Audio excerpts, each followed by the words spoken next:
So what's the question? Oh. We've been asked to put something together as to what God does in our lives, how He's helped our lives.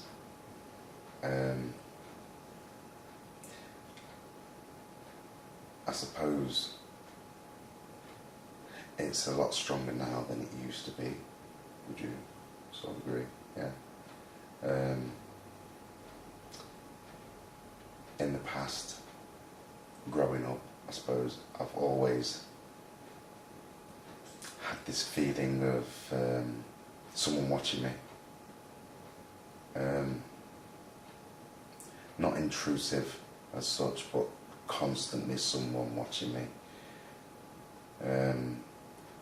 Did that make you behave? In a way, yeah. I felt it more so when I was doing what I shouldn't have been doing. It was really powerful. It's like, I suppose, it's been with me since I used to think that there were people inside the television and I could open the back and look at, do you know what I mean? And people would be... 6, 7? Yeah, about 6 or 7. And it sort of comes and goes. I mean, I don't know why or how it comes and goes, but it's sort of come and gone. I've heard like voices and stuff like that, but just like I suppose what I'd call it now is the enemy saying whatever it's saying. Never really thought about God until I went to church, or was made to go to church. Frightening experience, really. A lot of people that I didn't know. There was a couple that I knew, but they weren't the best behaved people to be getting any sort of example from. Dumped at the church doors. As a kid?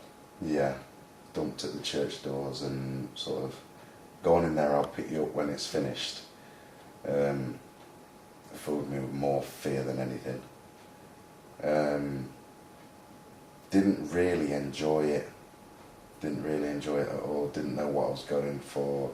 Just thought it was a place where Mum and Dad could get some sort of free time for a bit and someone to look after us.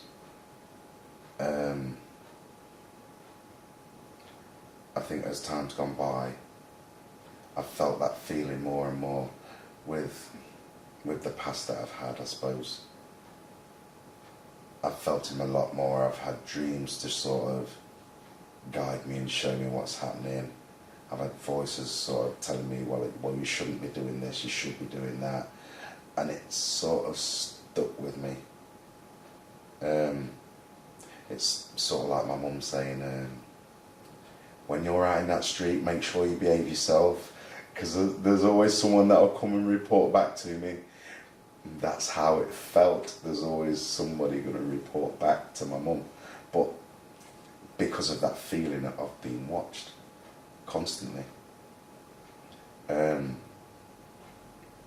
Never really thought anything about God, about Jesus, nothing like that, until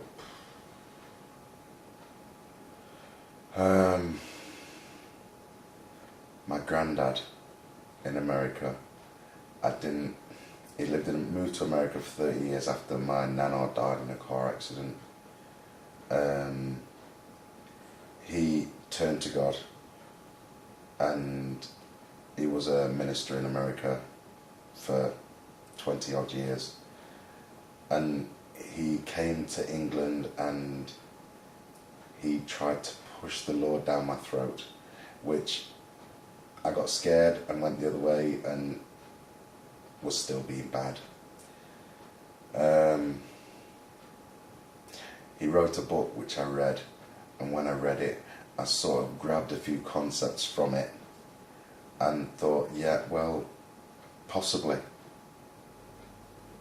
So doubted. Still doubted, because I'm the kind of person to doubt everything. I doubt everything. Doubted Thomas. I do. I doubt everything because I can't see God, because I can't feel Him.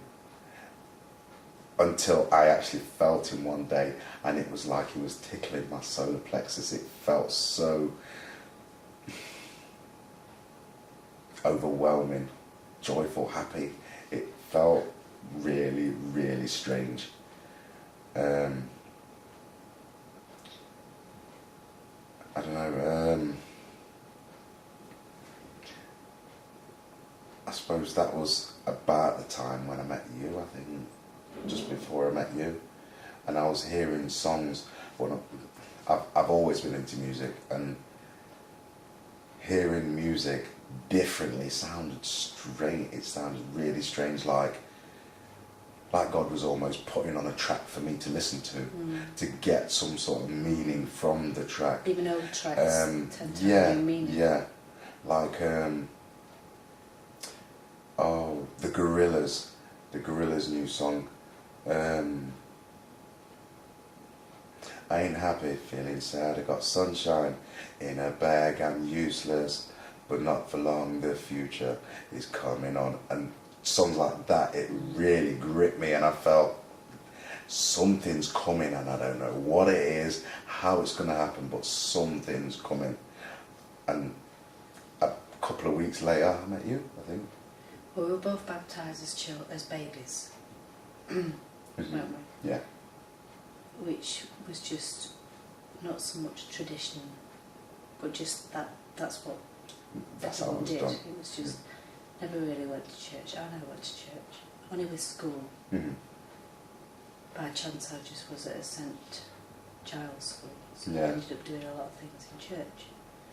But I never went as a family thing. I was never sent there apart from school. Mm-hmm. And I did the 2 weeks and a 6-week holiday once in junior school Mm-hmm.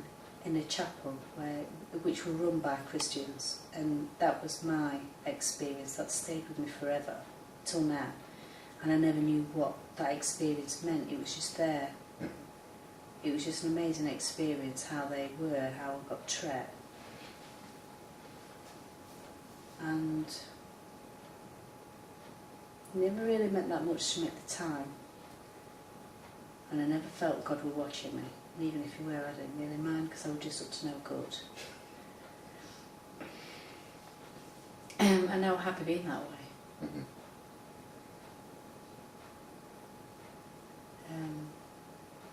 Then when I met you 10 years ago, by that time I got our eldest son, my eldest son, which is now your eldest son. Ours, yes. Ours. And I had a cross there in my room when you first walked in. Mm-hmm. And you said to me, what have you got that there for? No, you said, what do you believe? Mm-hmm. Do you believe, yeah? And I said, believe in what? And you said, in Jesus. And what did I say? Something like, no, don't be silly, it's just An ornament, or it's just a load of rubbish. It's something. just there because just in respect for my nan, because she was quite religious, my nan. But again, not the type that would have gone to church. Yeah. And it all started from there, Yeah. didn't it, that day? Yeah. But that was all stemming from what had happened previous to me hearing the music differently, feeling that sort of, I suppose it's love. I think you call it love in my. It was almost like someone had put the finger in my solar plexus and started tickling it. It felt really weird, and I was happy. I was truly happy because there hasn't been a lot of happiness in my childhood or anything like that. Made a lot of bad decisions, smoked a lot of weed, and did a lot of stupid stuff, I suppose, juvenile delinquency stuff. I suppose it was God's way of telling me, yeah, come on Wesley, shut yourself down, it's time to grow up. He's the real feeling. Yeah, this is what you should be feeling, Yeah. that sort of. Yeah. I suppose I hung around with a lot of influential people. I'll say I was easily led. I did things that I know that I shouldn't have done, and I know that was wrong. But it was time to turn the page, I suppose. I had a lot of anger from childhood playing football. I used to be really good at football. In my eyes, I used to be really good at football. Played for Derby Boys, Derbyshire, Derby County, was on telly playing for Derby County, broke my toe, never realised. Things just started to dwindle away from then. It was like I wasn't being given the opportunity, as I felt I wasn't being given the opportunity, so I sort of dwindled away from the football. But obviously, to me, in my eyes, there was no God. I wanted to do what I wanted to do, which was football, and I wasn't given the opportunity. But now I believe that God's laying the path for me to do what He wants me to do, which is support work, plastering, teaching plastering, helping others basically, showing people out there that it doesn't matter where you come from, you can achieve. If you believe and you want to achieve, there's nothing that you can't do. And turn to God and He will help you, He will help you to grow.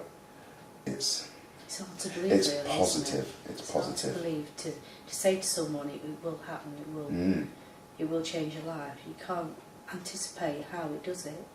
It's beyond your wildest dreams. When they said that it worked in mysterious ways, I think now I finally know what they mean, because now I'm a support worker at college and I teach plastering at college.